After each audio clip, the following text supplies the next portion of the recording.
What's going on, guys? My name is Celia and I'll be making my first English video, especially for you, for the members of comunnity.com. So there's a couple of things that I would like to say before our beginning. Number one thing is that, it's a new site. It's gonna be pretty cool thing in my opinion, just because I'll be making a lot of new videos, and as far as videos goes, I try to give everything for myself, for all the viewers, and we have those amazing, pretty cool offers for a lot of sites.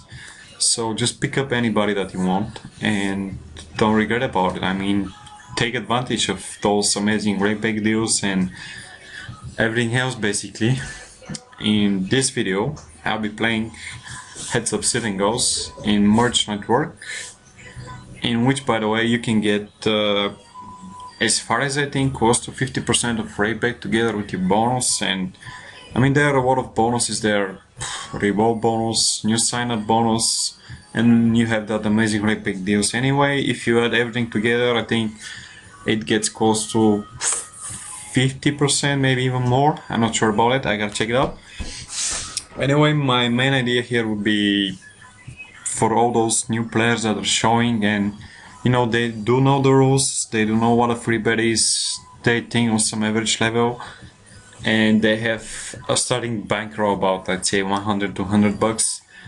The best thing that you can do, guys, in my opinion, just because the video will be especially for you, like the new players, just sign up in March and play some heads up sitting goals in the wall stakes, regular or turbos, it really doesn't matter. Players are so passive, so weak, just take advantage of that and do it now, just because you never know when it's going to end.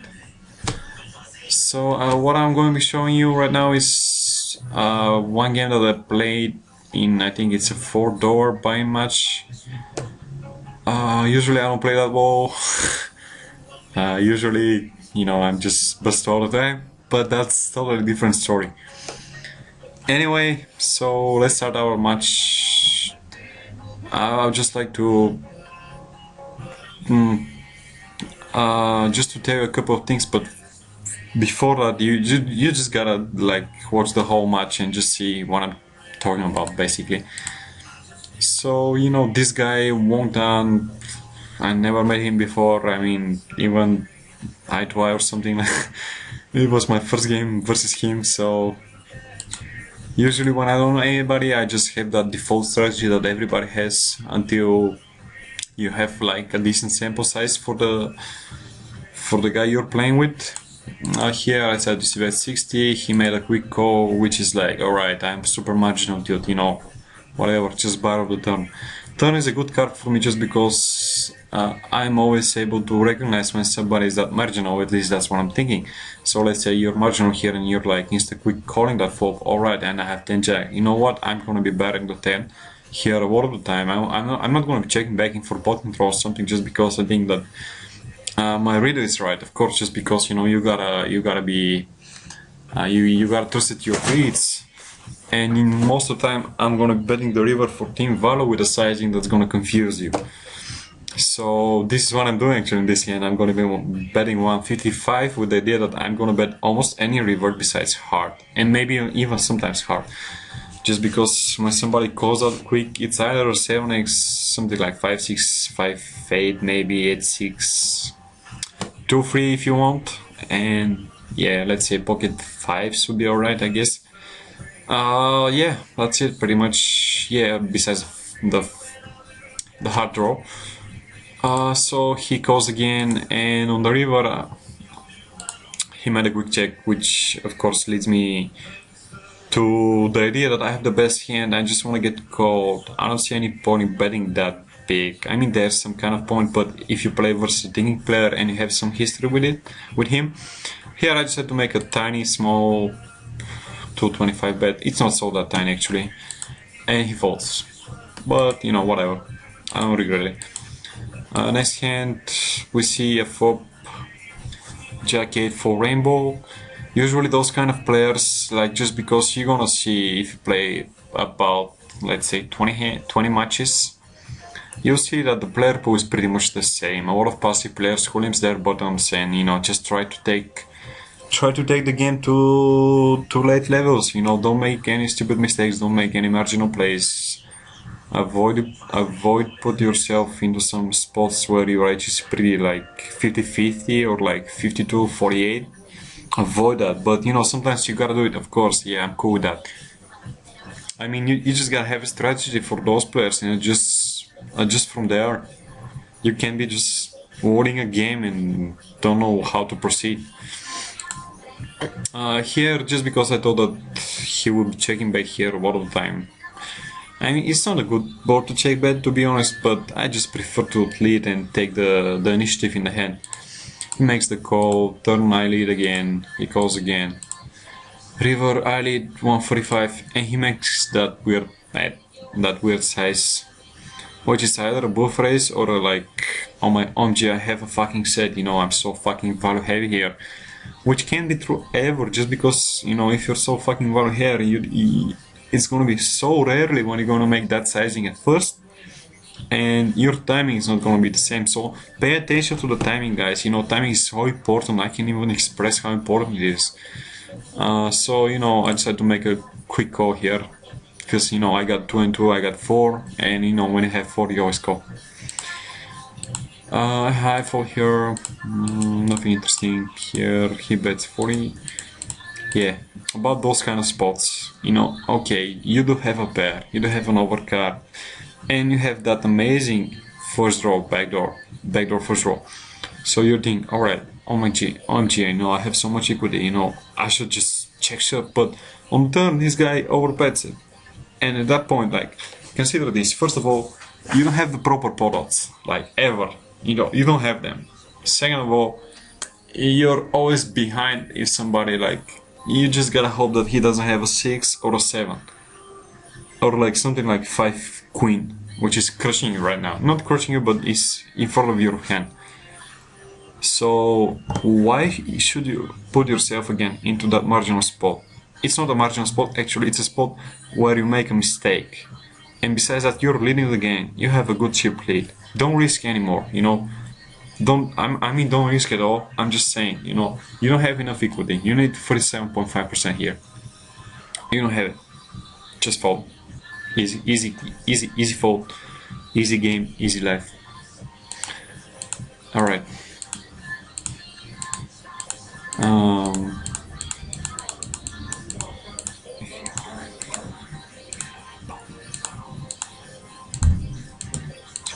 Here I said to make 5x raise. I think it's pretty cool, just because I don't let guys just limp for like. Usually when somebody limps that often, I'm just gonna charge him 4x or 5x. I'm not gonna be charging him 3x. You know, if you wanna see the fold, you should pay for it. I know you say, but OMG, we have a value hand, we must take some value. Oh yeah, alright, I know, but we don't have that kind of value hand that much, you know, it's S10, you know. So you just gotta balance that, you know. If I have kings, yeah, I'll make it 4x. I just don't like to make like 3x and he'll call me with any 2, and I'm not saying that when he comes with any 2 I won't take the flop, or like, I just like to prefer to raise a little bit more than usual. Just because we are deep too, and I feel I have an edge on him and I can build the pot as big as I want. Like I just like to take the initiative in a more like in a bigger pot than usual, just because those type of guys they play a little bit more straightforward in big pots. Here I raise knight 10, nothing to consider here. What happens here? Alright, so I want to talk a little bit about that. So as I suppose that you know, Texas Hold'em No Limit, also known as poker, is a game of mistakes and edges. So pretty simple example, just gonna spend 2 minutes talking about it and we're gonna continue. So he check shoves over our c-bet on that kind of flop. So what I wanna say is this. This guy is basically allowing us to play perfectly our hand. What do I mean by that? Well, we can make any mistake just because we can eventually assume a range that he has in that spot, the equity that we need to make a call, and our hand. So consider all those factors, like we can make any mistake, you know, like if we know a little bit about simple math, like 3 divided by 1 is 3, you know, and all that stuff.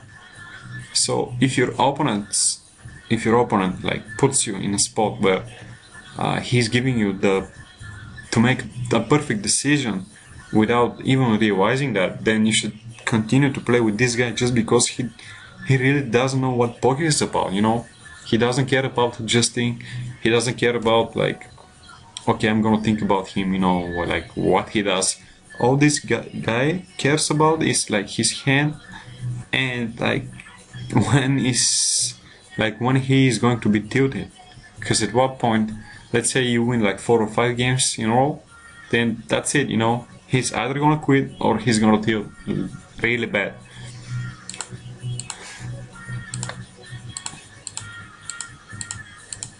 Here I said check it back. You gotta give him a little bit of pulse, and you know, besides that the FOP isn't that good, then like whatever, you know, I don't think it's a huge thing. Here I said to make a call just because I was pretty familiar with like what type of guy he is at that point, and I thought that I was having some implied odds also. So he checks, I check, he bets, and you know, I folded. Here I have aces. Nothing happened here again. Pretty much the same thing. Bet 105, hoping that he would just shove that flop and I'll be insta calling just because, considering how many straight draws and flush draws he might have, and you know, just comparing them with the king deuce type of hands, it's an easy call in my opinion. And with the game flow, especially with the game flow here again, I was thinking, yeah, maybe this is my first mistake of the game. Raising so much with that kind of hand at that stage of the game, I think it's my first mistake. You should be able to like recognize your mistakes and spend some time think about them, how you can avoid them, how you can minimize them as frequency and all that stuff. Just work on your game. Everything is gonna be fine, you know. Especially if you go out with that hot chick from the next block. Anyway, so I make my raise, he free bets me. Here it's pretty boring. I mean, nothing happens, as you can see. 6-8, he bets 100, and we have an easy fold. Pocket sixes.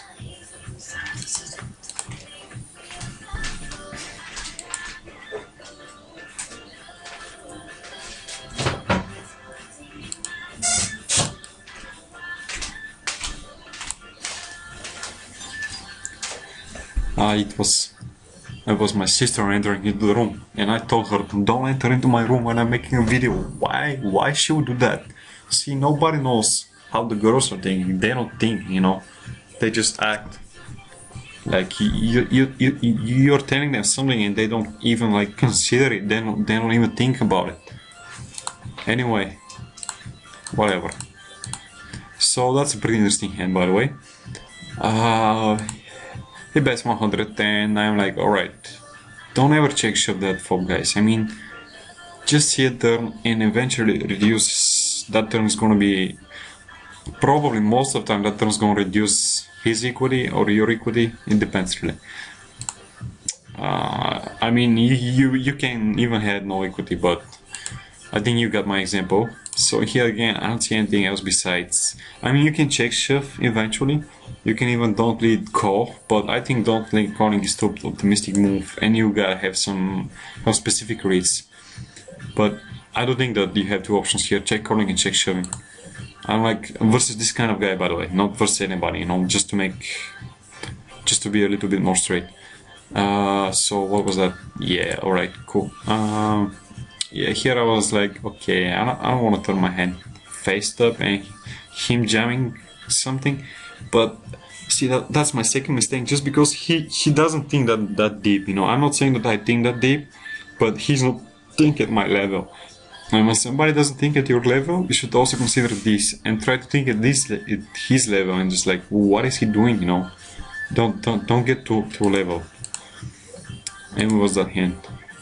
I'm not gonna be that much talking about like the post flop spots that we're into. a little bit more I will talk about like general game plan, bankroll management, avoiding tilt, table selection, you know, getting a good rig back deuce. Here I check back, you know, just because I was afraid that he might check raise me with some speculative hands like 4-5, knight 10, 10 jack, you know, all that stuff, king deuce, like pocket freeze, why not? And you know, nothing happened. Here I don't like reshoving with ace5. Usually it's not a bad thing, but he doesn't raise that much. So I was, in best case scenario, I think I was flipping versus his pocket fours. Here he bets 200 and I fold. So that's a pretty critical hand right here. So when we were playing that game, he led into me pretty quickly, I gotta say. It was so quickly that I was like, whoa, how did you press that button, you know, how did you click that mouse? And I was like, alright, that... But at the same time, when somebody clicks that quick, you know, I was like, alright, this guy just clicked it so quickly, you know, it can't be a value hand. But... and, okay, even if it's a value hand, we have so much equity here.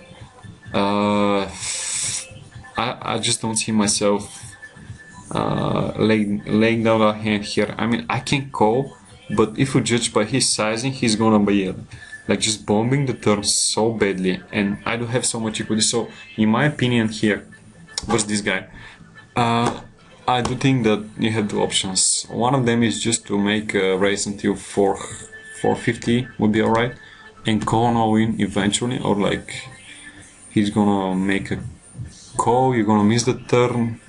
I do think that the best thing is to ship the turn. Again, you have so much equity, you gotta play that aggressively, and you have the position, you have the lead. I know it's effective stack sizes matters, it's kind of marginal spot, but really sometimes you can avoid them. But it's kind of marginal spot expression that I just said goes together with I know what kind of hand he has right here, which is not true when I was playing, because I was thinking that he doesn't have a value hand here, that he might have something like 4-5, ace-3, 3-5, you know, queen deuce, all those kinds. So I said just ship it, and he called me jack 10. Nothing happened. I lost. Next thing, he limps, we're deep. Well, when it comes to dealing with passive players, just play straightforward, try to get into the late game without making any big mistakes, and you'll be crushing. Like, you'll have at least 6, 7, 8, 9, 10% return of investment versus them. So I ship over his limp, nothing here. I decided to ship 10-5, I think it's pretty alright. Like, and you know, running good is always good. Here I said to ship again, you know, 8-9 he shoves, I fold, and that's the crucial hand when I make a min raise, and he ships it to me. I mean, I'm not saying that I'm ahead here all the time, but with all the money in the pot and with the stage of the game, we do need like 43.5%. And I got this for you.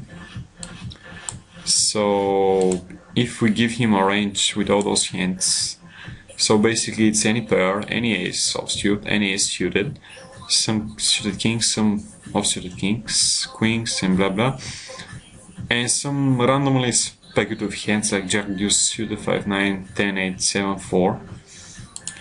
Versus all those range we have 48.49%, which is a lot more than we need to. So I think that the corner here is alright, and I do think that I made a profitable call. By the way, he showed me king queen, and you know, he won.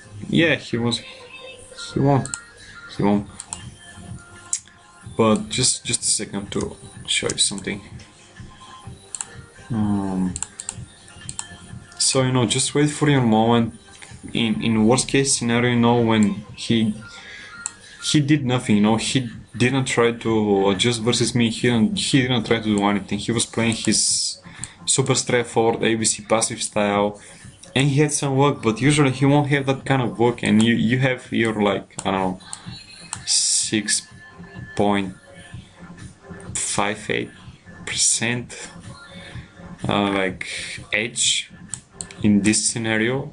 But in my opinion, if you pay attention, you won't have like an edge less than 7%, which is pretty huge for those kind of games. So that was all, guys, about the game.